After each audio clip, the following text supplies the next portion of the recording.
So it is my distinct privilege and honor to introduce Celeste Racette, and she's going to walk us through where Century 2's been and where it's going tomorrow. Celeste? Thank you. Thank you, Carl. Thank you. Thank you all. I see a lot of leadership in this room, so I feel very honored to speak today. What's really interesting is I started my audit career here with the Fourth National Bank. Jordan Haynes, Dwight Button, all those folks. I started auditing here as a staff auditor, so that's kind of funny. Here I am today. But I ended my career with the FDIC. I don't know how many of you know that, but I was actually a fraud investigator with the FDIC and a bank examiner.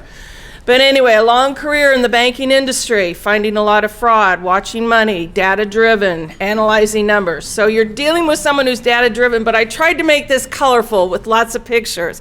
I hope you enjoy it. Save Century 2. What are we doing is the fight over. Why is Century 2 important? A lot of people don't understand as a native why Century 2 is important. Well, it represents the first 100 years of Wichita. This is the emblem of our city. And Century 2 is meant to designate the next 100 years. And you know what? We named it. Citizens named Century 2. Did you know that? Pretty incredible. So we named it. That's really unique. We came up with Century 2. Not only that, we voted for it. How often do we get to vote on projects? That's pretty unique. So citizens voted in 1961 that yes, they wanted a new performing arts convention center, and yes, they wanted a new library. So we voted and we paid for those city bonds. We replaced the forum and the new library was built at the same time. Bipartisanship, absolutely. This is my dad on the left, Vince Bogart. This is John Stevens on the right with Bill Tarrant in the middle. Carl Bell, Tony Casado, John Stevens, Vince Bogart, Don Enoch. So many people worked together on our city commission to do fabulous things for Wichita. I won't give you a list, but this was a bipartisan effort to make Wichita better. Anyway, all I want to say is it didn't matter what your party was, you worked together. And that's exactly what Save Century 2 was. We didn't care what party you were, unaffiliated, Republican, Democrat. We even have signs in the office that were put up to remind people this is not about politics. This is about Wichita. So this is Roy Varenhorst with a 3D model of Century 2 with my father, Vince Bogart. I don't know what happened to that model, but this is the design, of course. It's built circular. Circular shape, and keep in mind this is before sophisticated computer models were running design. I just think this is incredible. Every 10 degrees on the circle was a column, so there's 36 columns all the way equidistant around the circular shape of Century 2. There was a dynamite blast, and again, Deborah Stevens, I got to show you again. This is John Stevens next to my dad. A blast of dynamite went off, the North High band played, and it kicked off in February 1966. This was given to me by Ellen Hickman's private collection because so many people have reached out to me since this started. Her father was the first architect, but when John Kennedy was assassinated, and we have a Kennedy Memorial Plaza marker, and there was some controversy involved with Century 2, he unfortunately committed suicide. So he was then replaced with Roy Varenhorst. And it's all in the historic registry that I wrote, but that's a tragic, she gave me these photos. That's not her father, but this is when Martin Eby Construction, so nice to see you here. They started building the concrete pillars down into the ground for the foundation of the building. Concrete core. Solid concrete core. When there's been tornado warnings during Music Theater of Wichita, where do you think they told people to go? Stay in the building. It's as solid as can be. Steel ribbing, 15 steel ton trusses, each 270 feet long. I can't even begin to tell you how many cable of steel is throughout the building, but it's over 600 miles of cabling of steel throughout that building. And then back to what Carl was alluding to, John Todd was involved in this. It is all hand plastered so that they had experts hired. Dr. Vernon Knudsen came from MGM Studios, and they hand plastered the inside of Century 2 along the stage to curve it so that sound traveled the best way it possibly could. So I don't want to hear anyone talking about acoustics. I'm a violinist. I played on that stage. There are some improvements that can be made to soundproof it all the way up, but they absolutely designed it with the best acoustics in mind and hand plastered it inside that building. Can you imagine? It took 25 rail cars of plaster from Sun City, Kansas, and ask John Todd sometime about that process. If you want to see the difference between careful craftsmanship and shoddy craftsmanship, look at the repair that's been done on the steps into Concert Hall. You've got a patch that's just gray concrete, and then you've got the carefully mixed particular color of that sand that those craftsmanship did when they built Century 2. Do you know what I'm talking about? Okay. It has design elements unique to Kansas. I cannot believe that when I first talked about this, so many people who were involved in Riverfront Master Legacy had no idea the design elements are for Kansas. The blue roof represents the Kansas sky. And I'm not an architect, I'm an accountant, but parapets is a word I learned. Parapets, there's 3 of them. 1, 2, 3. Represent the horizon when you're out in the prairie and you look like today. You look out and you look south and you see the ground meets the sky. That's the parapet. That's the horizontal lines right here. Sand-colored columns. They mixed that concrete. They mixed that plaster to get the right buff color. That represents the waving wheat. There's 36 every 10 degrees is another stalk of wheat. Mary Jane Till Theater, beautiful theater. We had some of our first meetings in there to open to the public. Beautiful mauve-colored, intimate theater, sits about 600. Named after a beloved theater lady. Jean Ann knows her. I'm afraid I never met her. Concert Hall, I've performed there. See the curve in the walls and the curve above the stage. Dr. Vernon Knudsen again. MGM Studios designed that to carry the sound all the way back to the balcony. I remember seeing Elton John perform there on the piano and wondering who this magnificent player was with the platform boots and the wild glasses. Jack Benny played there, and I saw Jack Benny play, and I was so surprised when he teased our concert master and then got his violin out and started playing so beautifully. Convention Hall, great space. You can open up the doors between this space and Exhibition Hall. It's a less formal space because that's where trade shows, car shows, whatever it needs to be used for. Exhibition Hall, this is where we have the Wichita Wurlitzer. Did you know that? I'll show you some slides, but the Wurlitzer pipes are 2 stories high. They're built into Exhibition Hall, and it's an amazing instrument that we are privileged to have only one of 12 in the United States that are still left. So it's part of our unique skyline. I just can't understand why people don't understand how unique it is. George Clooney put our city, Wichita, in his movie Up in the Air, showing the planes coming into the airport. And what do you see? Century 2, it's iconic. Many people also don't know, and this frustrates me too, that the library is a brutalist building, which comes from the French word brute, raw concrete, and there was only a 10-year period when they built these buildings. And you know what? This is the only building in Wichita that has received an honor from the American Institute of Architects, and we want to neglect this building and tear it down. You will not see another building like this in the entire state of Kansas. So who wants to tear it down? I'm not picking on anybody, I'm just stating facts. These are the groups behind Riverfront Master Legacy, and I've talked to lots of them. I've talked to Susie Santos at Visit Wichita. I've talked to Shelley Pritchard. I've talked to a lot of these folks, and I was always so stunned when I asked them, do you know where the design for Century 2 came from? And they said, nope. And you know what? They didn't care. This is the group behind Riverfront Master Legacy.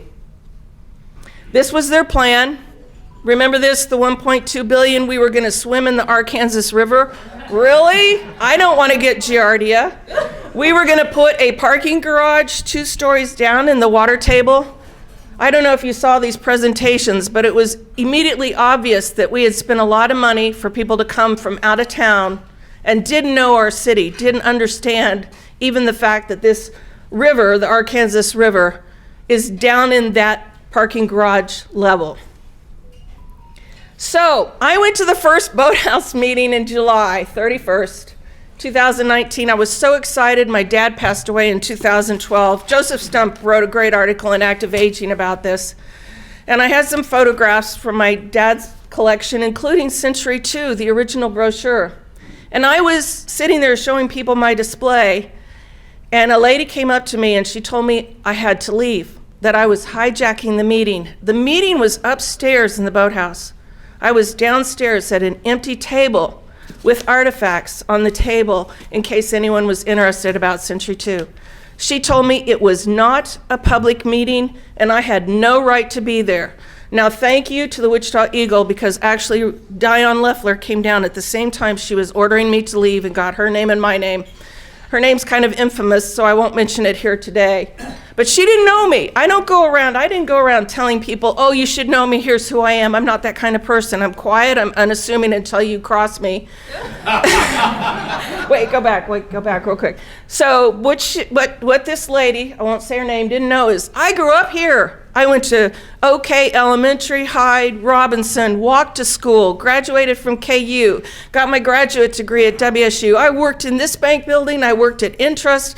I worked really hard throughout my career. She didn't know that. She didn't know I'd spent 25 years in the banking industry. I brought down some of the biggest payday lenders in the United States by myself, went out to Timberlake, South Dakota, and confronted Western Sky payday lender at a bank there by myself, and was bribed and turned him down. He wanted to make me happy. She also didn't know that I had worked at PEFCU, which is Purdue University, one of the great aeronautical schools in Indiana. I love Purdue University. I was the settlement services manager, and 20 million went through my department every day. We worked hard, 10 hours a day, sometimes on the weekends. If the server crashed for all your plastics, all your ACH, I had to go back in there and make sure we got those files processed properly. I worked endless hours at PEFCU. So the red flag was, all of a sudden, public interests weren't important. Private interests were. No questions, no voice. She definitely set off my examiner mind. I'm not a lightweight, and you all don't know this, and please bear with me, I don't mean to bore you, but I've received the Paul Harris Fellow from Rotarians because of the work I did. I've received the Civiton Club Citizen of the Year Award. I've received the Presbyterian Women Lifetime Membership Award. Former Vice President Mike Pence recognized me in the Congressional Record for the work I did with flood victims in Columbus, Indiana, by name. Purdue Federal Credit Union president recognized me because on Memorial Day weekend, we had a server crash. We lost 1 million in the network files in this big universe, and I personally found that down to less than $500. I started the Rainforest Room, chairwoman, founder, fundraiser. I started Lunch Bunch when I saw bullying in the elementary schools. This was prior to Columbine shootings, and knew we had to do something as parents. Next slide. That's me. I'm not a lightweight. Just click. This is the Atlanta FDIC where I worked. That's the Washington FDIC offices I studied at. That's the Kansas City FDIC I worked with. That's Wichita. Many of you don't know the FDIC and the FBI both have offices here in Wichita. Those are the folks. There's me in my office. Why is Century 2 worth preserving? You just need to read the National Register I wrote. It tells you why it's worth preserving. I won't bore you today. And I had a lot of help. I have to admit, I'm an accountant, not an architect. And Robert McLaughlin, who helped me, then wrote the one for the library, the Brutalist Library. It's part of the Century District. I call it the Century District. We've got Carnegie Library. Fidelity Bank did such a marvelous job renovating the Carnegie Library. Sedgwick County Historic Museum, Broadview Hotel, the Brutalist Former Library, the Garvey Buildings. Those are all on the National Register. I've got great family support that have been with me when I've been ordered to leave the meeting, my poor husband. This is when I'd lived in Atlanta. We got to see WSU in the Final Four. That was so cool. I was living there at the time. And my granddaughter, I usually don't show pictures because my daughter-in-law and son don't like pictures published, but I had to show you this one. She was born, the night I was kicked out of the boathouse meeting, I drove to Colorado. She was going into labor and spent the next 2 weeks with them when they were in the NICU. She's my Save Century 2 baby. Teamed up with great folks. Didn't matter what your party was, D. Starkey, Democrat, me, I'm unaffiliated, Greg Kite, Republican. We didn't care. We just worked together, and of course you know who these two are. John Todd and Gina and Cusick, great, great supporters. We've got a website. We've had sold a lot of t-shirts. I'm kind of informal today. I usually wear business suits when I'm working, but this is our t-shirts that's kicked us off with fundraising. Here's one of our early fans at one of our rallies. He's a cutie, isn't he? This is when we started the Municipal Initiative Petition Drive. Carl was instrumental in leading that, as was John, and we had help from others. I won't mention their names. I haven't asked for their permission, but they helped us get started with lawyers and the language. This is what it looked like. And the Court of Appeals recently ruled our language was fine. Our petition, legal. We had a kickoff for the voter rallies to get signatures in 2020. So again, as Carl was alluding to, in the cold of January 3 years ago, we started gathering signatures. COVID hit. We kept having rallies. See, you notice the masks now? We took them off sometimes for pictures. Myron Ackerman, I hope he's here. Yep. Great, great volunteers from every walk of life. And in the end, we gathered 17,265 signatures in COVID. That's amazing. And then what happened next? I was home with my kids. They were visiting, and I got a knock on the door, and I was served papers by the city. Carl and I were sued for our petition drive by the city. We were named in the lawsuit. The city immediately passed policy number 38, saying they wouldn't destroy the buildings unless there was a non-binding vote. Non-binding, which means even if there was a vote, what could happen? Could go away anyway. We haven't even had a vote yet. Kansas Court of Appeals took almost a year, but they finally ruled, and they said our petition was valid, but it was administrative in nature, meaning the city was the only one who could determine how to do fiscal matters and run buildings, which is so interesting because who wrote the historic registry? A citizen, a taxpayer. Does it really take that much knowledge to let a building be neglected? I ask you. The legislative effort in Topeka, we had a bill 2233. We also presented that. It also stalled. But you know what? We're still here. I'm retired, and we're at 3330 West Douglas. We're in Suite 200. Here's our offices, and look at these great volunteers. Linda and Jean Ann again. And Mr. Eby's actually been to our offices. So another thing I've done, because they kicked me off, and this was in the articles, I started looking at city finances. I thought, you know, what are they doing with our money? Made me wonder. And it's not easy finding out. And I don't mean to put anyone on the hot seat who's elected, but here we go. This is what I found. I filed over 50 Kansas Open Records Act. I studied city finances, the CAFR, and the budget. I read Star Bond reports. I analyzed city council actions, and I talked with City Manager Layton and his staff. And the first meeting I had with City Manager Layton, I said, whose decision was it to defer maintenance on Century 2? And he said it was mine, with city council approval. And I will never forget how angry I was at that moment, but had to continue talking to him in a respectable manner. But I was appalled he had made that decision without telling voters. This is the first Kansas Open Record Act I filed. And you know what? The circled one says I want all deferred maintenance associated with Century 2. This was the first one I filed, and I wanted to know what had they deferred on Century 2. Came back and said there was no record. I was so mad when I got this. Again, I try to keep my emotions in check, having worked a lot with people who are, let's just say, not honest. So I went back, and even though they had told me they didn't have anything, I filed another core, and this time I said, I'll sue you. I know there's deferred maintenance, and I want a record. So I refiled it, and this time I got an answer.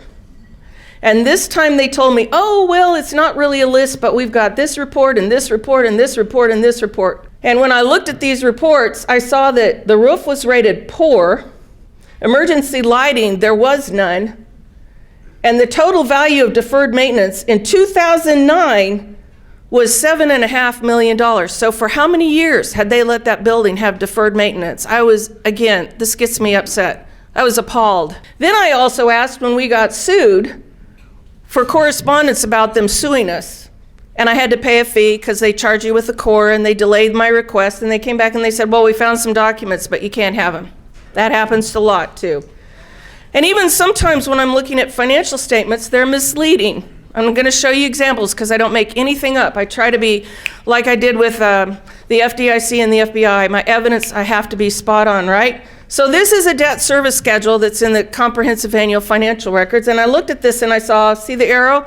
2.3 million in our debt for doing something with the transient guest tax, which was created in a charter ordinance to take care of Century 2. And I'm like, if we've got deferred maintenance and we haven't taken care of it, what did we spend money on? And I looked and I saw this debt was booked in 2015. And what does it say? Stormwater utilities. I'm like, stormwater utilities in Century 2? What's going on here, right? I found this letter from 2010. I had a meeting with City Manager Finance Director Mark Manning, and with these documents, I confronted him and I said, I want to know what this was for. What did we spend this on? Jim Corrick's Fairfield Inn over in Waterwalk. Let that sink in a minute. That's a private hotel taking public money for a hotel in Waterwalk. Right there. Here's who he is. Not only that, but when I did research, I didn't know who these people were. I've never been involved in politics. I was busy traveling all around the country finding fraud. I didn't know who Jim Corrick was. He sat on Visit Wichita's board. He was a wealthy developer. Keep going. Actively involved. Here's what he does. I found he gave campaign contributions to city council members. He sits on Visit Wichita's executive board. He doesn't anymore, but he did. He took money from the hotel guest tax for his private hotel. He was sitting on the Riverfront Master Legacy Council who recommended destroying Century 2. I call that a conflict of interest. So, I'll move on, but this is an example of what I found. Visit Wichita now is sitting on $3.5 million in cash and investments, and Susie Santos makes more money than the city manager, Robert Layton. There was no publication of the Sims Parkland sale, that's the Riverside TIF.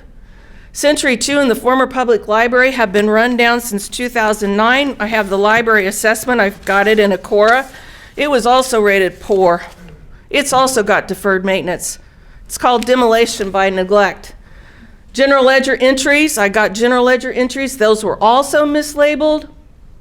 I found my record, I'm proud of this, my highest error I've found on the CAFR. Now keep in mind, these are audited financial reports. $18 million. $18 million I found. Guest tax is being used for things other than Century 2. There's been no internal auditor for the past 3 years. There was no money from King of Freight for the parking garage. There was an assessment on 18 properties that were flipped back to the city for ballpark parking by developers. I won't go into that. And the ball stadium's losing money. And I've argued with I shouldn't say names, but I've argued with Whipple in city council meetings about the ballpark stadium bonds, and he says citizens aren't on the hook because he won't read the underwriting agreement. Robert Layton has said, Ms. Racette is right. The state wanted a backstop. If that ball stadium bonds fell on those star bonds, it's going to come out of our funds. Did you know that? So how are our star bonds doing? The thing you have to worry about is the ball stadium right now is tagging onto a previous star bond district. It's called Phase 1, but that ends in 2027. At that point, the debt, Phase 2 debt, see this column in the parentheses right here? We have to pick that up from the ball stadium. So let's hope the ball stadium starts becoming successful because we will not be able to tag on that earlier phase of star bonds. This is how much we made in the ball stadium in 2020. In 21, we did do better. We did over $500,000. It'll be interesting to see what we made last year, but the numbers are dropping off. Last year, we were the bottom of the league because we lost attendance. And I think that's because of the high fees. So I'm glad to see they have a new owner. They promised to lower the fees. So we need to all go out, like my husband and I, we go there, we buy tickets, we support them. We better. It's now an investment the city has made. We didn't get to vote on it, but we've made it. So let's hope we do better, okay? I've said this before City Council, again, I don't mean to embarrass anyone, but I've stood up there and I said, you all, we are the boss. The taxpayers are the boss. You work for us. I've said that many times. We are. So we need to hold them accountable. We need to have transparency in how our money is spent. You shouldn't get an audited financial report and see stormwater utilities and have no idea that really it's for Jim Cork's Fairfield Inn. Really? That's not transparency, is it? It's not my idea of transparency. Development plans shouldn't be secret. And for heaven's sakes, let's get that ethics commission up and running. I know we just hired WSU to help with that. About time, guys. Know who to vote for. But in the meantime, let's get happy. I know that's kind of, it angers me what I've found. But in the meantime, for the past 3 years, nonpartisan effort, we have made Wichita better. All right, here we go. This will be more interesting. We adopted Joan of Arc flower beds. We got Lowe's Heroes Community Project. We completed the RFI for the Brutalist former library. That means we want to move in there. We'd like to use the space. We had the 50th anniversary of the Wichita Wurlitzer, and the Ball Stadium hidden 8% fee got refunded, and that's because of a complaint I filed with the DA's office. This is what Joan of Arc flower beds looked like before, and this is what they look like now.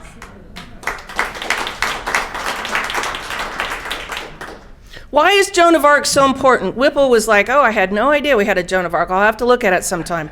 And I'm like, are you kidding me? Joan of Arc is a gift of gratitude to our World War II vets. My dad was a fighter pilot in World War II. They sacrificed their lives. They liberated Orléans. These are pictures of them freeing Orléans, France from the Nazis. Kansas Division, Kansas infantrymen marched across the Lorry River. This is my dad on the left. We gave them a train. He's been there as mayor in '64 to put flowers on the memorial for the vets. I mean, they really love us still today. They will cheer you. Wichita area sister city helps water. My son, he knows, this is one of my youngest sons. I have 3 children. He knew when I saw those flower beds, we bought 7 flats of flowers. He knew what I was gonna do. Without permission, I planted 7 flats of flowers. Don't tell it. But what we did is we've adopted the flower beds now, but Lowe's Heroes Community Project pitched in. Here's some of our great volunteers. We got $15,000 for tools and plants. The policemen actually stopped and helped us plant them. This is ahead of the River Festival, so we wanted Wichita to look pretty. Flowers. There's employees that helped us. There's volunteers. We had school-age high schoolers help us. Why can't we do that more? Get high schoolers and young children to help us. This is A. Price Woodard Park, who's a friend of my dad's before. These are the flower beds before. These are them after. What do you think? Wait, go. This is before. Now I have to give the city kudos because they pitched in at this point and they helped us, and I give them kudos. See this rusted railing? See the graffiti? See the area closed? Price Woodard Park was a disgrace. Look at it now. And thank you, City of Wichita and elected officials who okayed that. This is it after.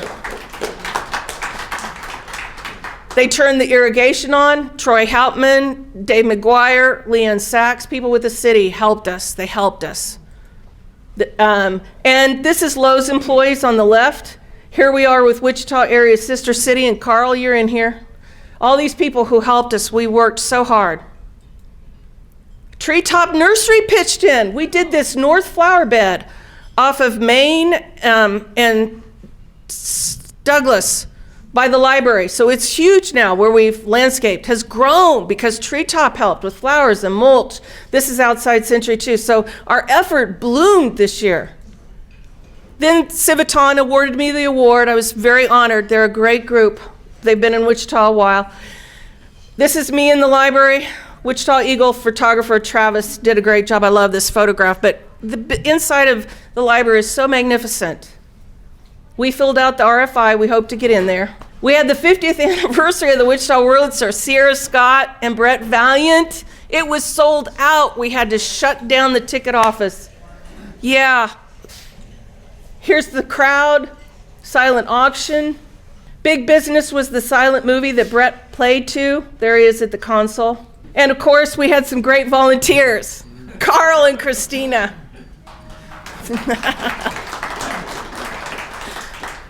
Then, this actually brought me to tears. I do get emotional sometimes. I got a text from this group. They're called Touch Closet. And they let me know they had gotten a check for $10,500 for Christmas.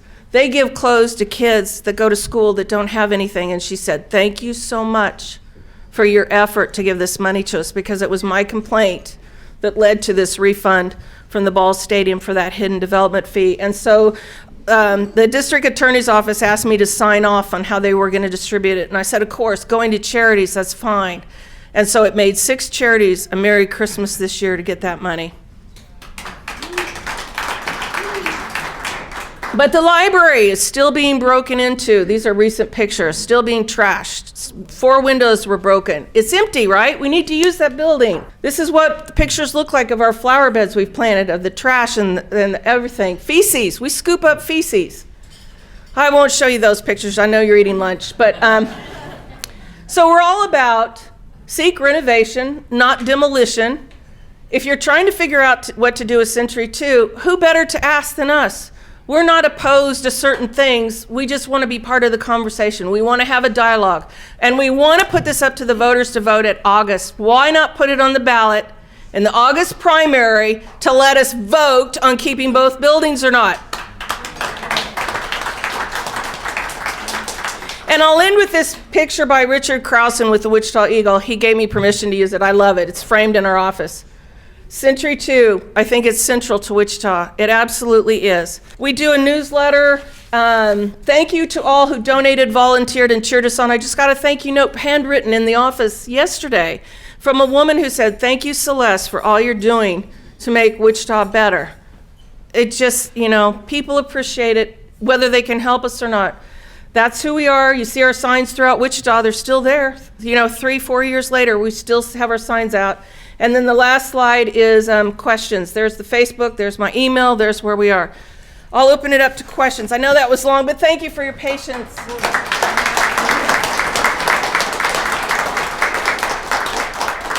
Ask me questions, anything. Yes, sir. You dwelled on politics and bipartisan at the beginning. So now, so what's your point on that as far as, so is that still the issue? Is that an issue? You brought it up. I did, because I really think we do better when we work together, regardless of what our party background was. I didn't care who my volunteers were. I didn't care what party they represent. I think we do better when we take politics out of the situation. I really do. And we just say, I want Wichita to look better. Well, I'm just asking, so what is the politics? Because I don't see no politics, and we all work together. The politics has to do with, yeah, let's hear it. We have to get it on the ballot. And who gets it on the ballot? Elected officials. That's where the politics are.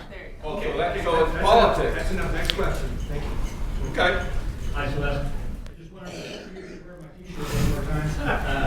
Thanks to you and Carl for getting this whole thing going and started, and how effective you've been. But going forward with all of the stuff that you had to write FOIAs for, getting information that wasn't shared with the public, going forward, what's your thought on getting the city management to continue to communicate and let the citizens be part of it? What a great question. Thank you for the question. So it is, how do you get the city to communicate?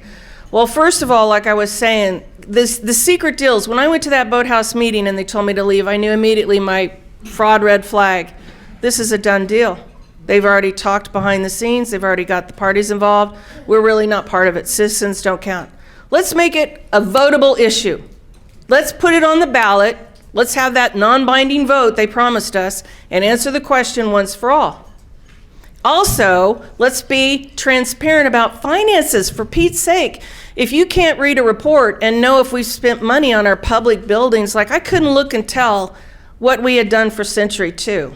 I couldn't tell. Let's get transparency, and finally, let's get accountability. If Layton has deferred maintenance on both the library and Century 2 for the past 20 some, less than 20 years, 15 years, let's say, hold him accountable. Why did he get a merit increase? Why did he get a salary increase? The only people who can give him a raise is city council members.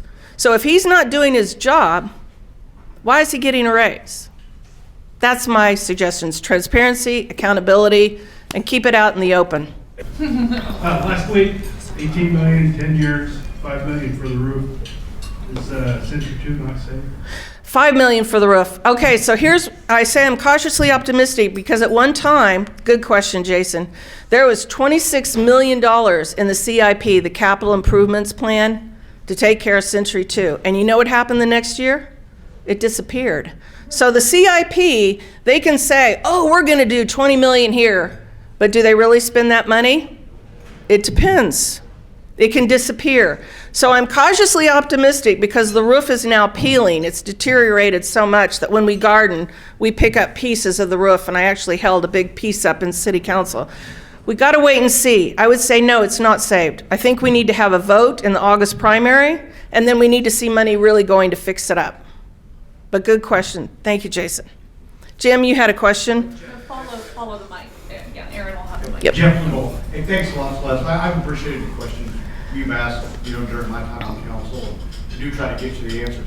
One thing in your presentation, the 25% tax credit, since the city owns it, are you thinking of a third party utilizing that for renovation? I'd just like to hear more about it. You bet. Thank you, Jeff. Thank you, Councilmember Blubaugh. I appreciate that. And I've had some great give and take with certain elected officials. Thank you, Jeff. So the historic tax credits can be sold. Even though the city can't keep them, they can sell them to whoever needs tax credits. And there's a whole list, like we could have been getting historic tax credits when we do studies, when the architects look at the building. In fact, I chided City Council in one meeting and said, you've passed up money already because you're spending money and you're not getting tax credits. But I gave Layton that list and Dante Martin a list of all the eligible items for historic tax credits. You can sell them. Yep, next. No. Hi, Jim. Hi, Celeste. So it sounds like one of the problems has been deferred maintenance. And even if we vote to keep the place and to go forward, can they just continue to defer the maintenance without any accountability? Good question. That's why I say we have to hold our elected officials accountable. And if they continue to defer these buildings when we've asked them to take care of them, you know what I would do in the August primary and the November election? I'd vote with my voice by who I elect to serve as our representatives. Yes, sir. Yeah, just to affirm two things. I attended REAP meetings until they told me not to speak anymore. And then I got out of that. The deferred maintenance is the same program USD 259 uses when they want to get new buildings and let the others go. So you have that, but wasn't there a private builder who said he wanted to come in and put amusement parks beside Century 2? And I never heard any more after that, other than the fact it never happened. Yeah, I'm forgetting the name. He was with Schultz sponsored him, and they had a meeting at the castle, and yeah, and they did a lot of, that was all phooey stuff. That was all pie in the sky. And now one of the architects is with another firm, and there's been a lot of, that didn't come to anything. You have to have thoughtful, careful analysis done. Yeah, pie in the sky. Yes, sir? Oh, Myron, sorry. With the contract, okay, with the contract that was made with the management system, my understanding was that the city and the media company were going to look at what repairs needed to be done, divide up who was paying for what. Have anything happened? Yes, good question, Myron. So when ASM Global took over management of Century 2, as part of the contract, and I've got lots of copies of contracts in my office if you ever want to see them. Part of the contract was this, they had to identify all the problems that were wrong because once ASM took over, they were responsible for them. So they did do, GLMV came out, did a careful study. A lot of people walked through it. We had experts come out. They did identify, and that's when this SIP came out, the capital improvements, to put $5 million on the roof, $19 million in the next 10 years. That is a result of what they did. So they did identify everything that was wrong, and it's a 10-year schedule to fix it all. So that did happen, Myron. Great question. Some of you are very knowledgeable. Yes? Thanks for bringing this up so much.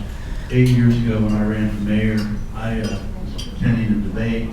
I had my volunteers hand out cards, Save Century 2. I got two reactions. First reaction was everybody came and was like, nothing's going to happen in Century 2. What are you talking about? You're a fanatic here. I mean, what's the deal? The second reaction was a phone call the next day, which I was threatened. Stop this or you'll regret it. Well, I stopped. I didn't stop. I kept doing it. Next reaction was, stop this or your family's going to regret it. Have you had any such threats? That's a very good question, and I guess I've been pretty lucky because the FBI commented on my evidence and they said it was the best they'd ever seen. So having had the FBI work behind me, I mean, I've been bribed, I've been lied to, I've, faced some, by myself, in the middle of nowhere, faced off people. I've never been threatened yet. Never been threatened yet. And I hope we don't get to that point, but that's another reason why I don't put up pictures of my grandchildren. I respect their right to privacy, but I'm sorry you were. Sorry to hear that. Hope it doesn't happen. Shortly after the petition signatures were given to the city, the city council initiated a policy that says we agree with everything that the petition holders are asking for, except we have no authority to do a binding vote. So we went to the legislature, and the legislature fashioned House Bill 2233 that would have given the citizens the right to a binding vote on those two buildings. What happened with that, and so who was responsible for making sure that it didn't see the light of air? Boy, that's a loaded question there, and thank you, John. So what has been interesting is we've had, when we took this House bill forward to Topeka, we had lobbyists for the chamber testify against our bill. And when I wrote the historic registry, I had, I won't name names, city council members write letters against it, including City Manager Layton. And I had people that were on the historic board that had been appointed to those boards say they didn't know anything that they were doing, but they were going to vote against the registry, which was an insult to anyone's intelligence. If you do this much work, and let me tell you, this was months of work. My poor husband had to go out to Eureka Lake because I'm like, leave me alone, I got to work, I got to do this. For someone to say, I don't know what I'm doing, I was appointed to the historic board, but I'm going to vote against it, is ignorance of the worst kind because it impacts what citizens are trying to do. But the bill got stalled, and we had opposition against it, but we had testimony for it too. Did that answer your question, John? Was the Chamber of Commerce involved? Yes, from the beginning. And all those, Which chamber? John, we had the Kansas chamber when we were up in Topeka, and there was the Wichita chamber when we were here with the registry. That Wichita chamber was against this. But I'm pretty stubborn. Well, thank you for all the information. I guess my question is, I'm not sure exactly where everything stands. So like, what really is the next step here? Is Century 2 still in existence? Is it going to be toward, where exactly does it stand and what has to happen next? Very good question. So it is on the historic registry, but does that save it from demolition? It could be torn down tomorrow. So could the library. So what we're asking for is if the city truly is supporting what we've been saying all along by this policy, non-binding vote, let's have the non-binding vote. Let's answer the question once and for all. Let's get it on the August primary, or let's put it on the November election, and let's vote on it, okay? Because I know there's still people that are eyeing that land and what to do. They spent, what, $700,000 on those plans? You think those people are going to go away quietly? No. But in the meantime, we need to take care of the buildings, and the historic tax credits will help offset that cost. And then who does that? City does. And the hotel guest tax, another reminder, was created through a charter ordinance to take care of our cultural arts, and the first priority was Century 2. So we've been violating a charter ordinance for the past umpteen years. Let's do what we said we would do. If we're going to charge a hotel guest tax that's to take care of our cultural institutions, then why would we let them rot? That's not the purpose of that tax. It's to take care of our buildings. Ma'am, thank you for your excellent presentation. You know, there are many Asians in Wichita. You know, they have an Asian festival. Many Chinese, Indians, Vietnamese, all these people, and they do conduct Asian festival.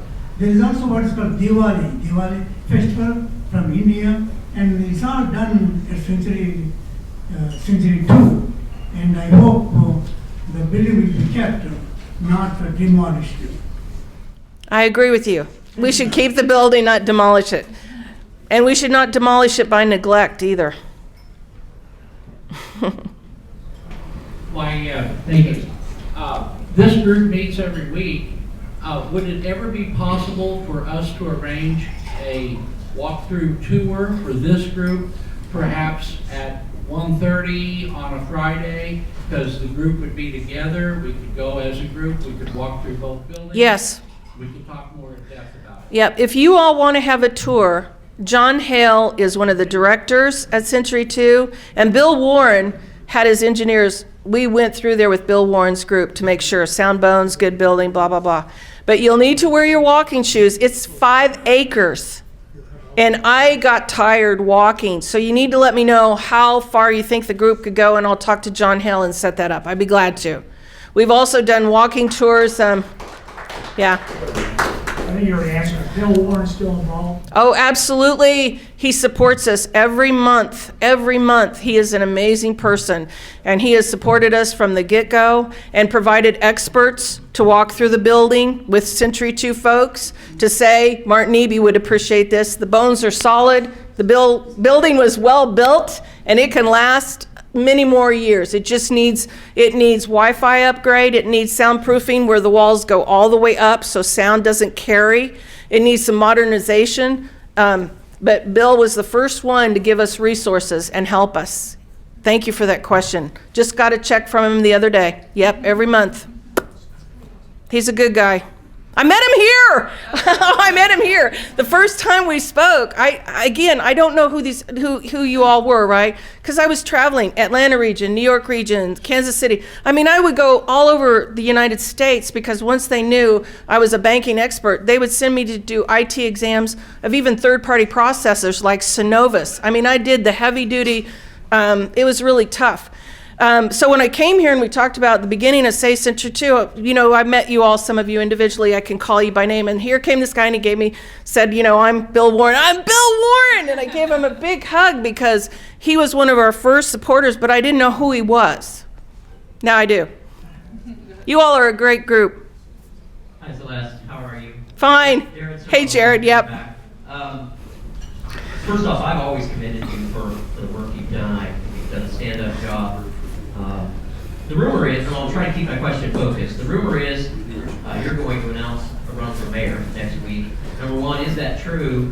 And number two, can you convince this room that you're more than a one-issue candidate?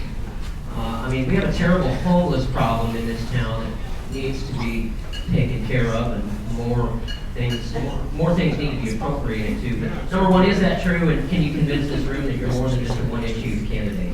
That's a loaded question, Jared. So number one, I'm not announcing next week. Number two, have I looked at running? Absolutely. Number three, what would the issues be? First of all, I want a watchdog looking at these financial deals we do and how we spend our money. I want someone with the expertise to understand what Layton puts before him. I want someone who will also provide financial oversight. We didn't have an internal auditor for 3 years. I found an $18 million error in the financial reports, right? So I want financial oversight. There's so many things, if I ran, that I would run a platform on, that I think about it. Honestly, I think about it. But am I announcing next week? Nope. Okay, last question.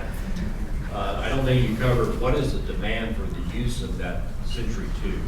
Are they coming in? Are the city discouraged them from coming in? Yeah, good question, another good question, so I'll try to be thoughtful about this. I objected to the private management because I knew once we got private management in there, what are they trying to do? They're trying to make a profit. So we had the Wichita Wurlitzer in there, and I will admit it was a little hard figuring out what ASM Global would do without charging us, and I will say they gave us kind of special treatment because the Wurlitzer is built into that building, so it's to their advantage that we use it. John Hill, I have a lot of respect for because he worked for the city, then he worked for the Hyatt, and now he's in charge. So he and I have a great working relationship. He's trying to take care of the building. I do worry, though, that because they want to make a profit, we could see prices go up. I mean, I'm just being honest, right? Common sense. Prices go up, and I heard Cars for Charity is worried that they'll be in there next year. So it does raise interesting dynamics when you've got a for-profit running it. And, you know, I don't know if we'll be able to take care of the flower beds next year, and the city doesn't, because the city says it's ASM Global's flower beds. Well, we planted all the way around Century 2. We planted on Kennedy Plaza. We planted the circles. We planted the pots. We may not be doing it next year. That was us, our back, our labor, my hands. If we don't do it, who's going to do it? So it raises a lot of questions, and I know I'm not answering it, but it's kind of worrisome. But well. What a great example. All right, thank you. Thanks Thank so you. much. Yeah, thank you. Thought-provoking programs, excellent Q&A. This is why we're the very best Pachyderm Club in the whole nation. Thanks.